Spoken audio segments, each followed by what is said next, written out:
被誉为全世界上知名猛男秀之一的澳洲猛男秀，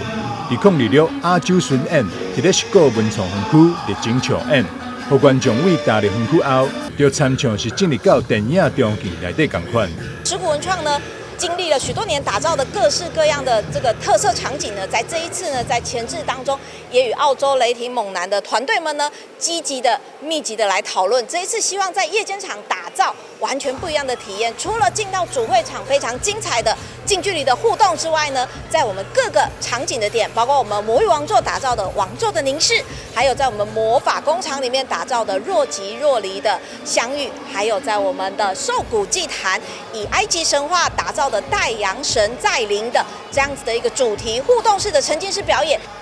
这次演出邀请8位来自拉斯维加的表演者，打造女王面具之夜，互入场观众近距离看表演，再来更加刺激观赏体验。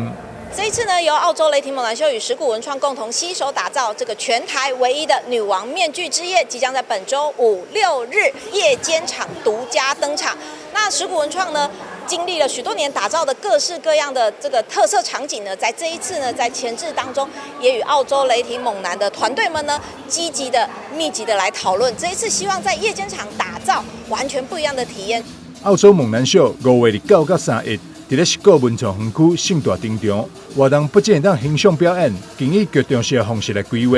邀请观众做伙欣赏魔法元素，甲猛男表演的各一集演出。但是新闻张伟中采访报道。